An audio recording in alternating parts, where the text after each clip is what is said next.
ఎటన్నా జాతరలకు పోయినప్పుడు చిన్న పిల్లలే కానీ పెద్దోళ్ళే కానీ తప్పిపోతుంటారు ఒక్కోసారి. ఇక మైక్ అనౌన్స్మెంట్ కాడికి పోయి పలానా ఆయన తప్పిపోయిండు, మీకోసం గుడి కాడ పోలీసు వాళ్ళ తాన ఎదురు చూస్తుర్రు అని చెప్తుంటారు మైకులా. ఇక అదే ఎటన్నా ఊరికి పోయినప్పుడు జాడ దొరకకపోతే ఎట్లనో గట్లా మందిని అడుక్కుంటా జాడ దొరకబట్టుకుంటా పోతుంటాం. ఇక ఇప్పుడంటే గూగుల్ మ్యాప్స్ వచ్చినాయి, లొకేషన్ పెట్టుకొని సీదా పోతున్నాం. మరి జీవాలకు ఏ లొకేషన్ మ్యాప్లు ఉండవు కదా, పలానా కాడికి ఎట్లా పోవాలి అని ఎవరిని అడుగుతాయి? అవేం లేకుండానే జాతరలో తప్పిపోయిన ఓ కుక్క 250 కిలోమీటర్లు నడుచుకుంటా ఇల్లు చేరిందంటే నమ్ముతురాను వల్ల. కర్ణాటక బెళగావి జిల్లా యమగరిని కాడ ఇచ్చంతరాల ముచ్చటైంది.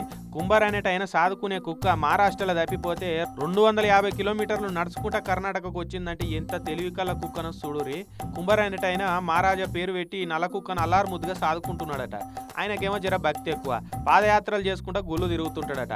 అట్లా పాదయాత్రల మహారాజా కుక్కను కూడా ఎంట తీసుకొని మహారాష్ట్ర పోయిండట. మొన్న జూలైలో మహారాష్ట్ర మహాబలేశ్వర్ దగ్గర ఉన్న జ్యోతిబా విఠోబా గుళ్ళకు పాదయాత్ర చేసుకుంటూ ఈ కుక్కను తీసుకొని పోయిండట.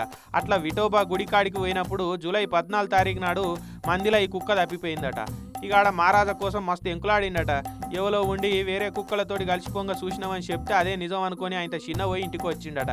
సీన్ కడి చేస్తే ఇక నిన్న చూసే వరకు కుక్క ఇంటికి వచ్చి ముద్దుగా ఆడుకున్నాడు చూసి పరిశాన్ అయిపోయిండట. మహారాష్ట్ర నుంచి ఈడుదాకా 250 కిలోమీటర్లు నడిచి వచ్చిన వారా మహారాజా, ఎంత గట్టోనివిరా నువ్వు అని ముద్దు చేసి ఆ కుక్క చూపిన విశ్వాసాన్ని ధైర్యాన్ని మెచ్చుకొని పూలదండేసి సన్మానం చేసిరు ఊరోళ్ళు.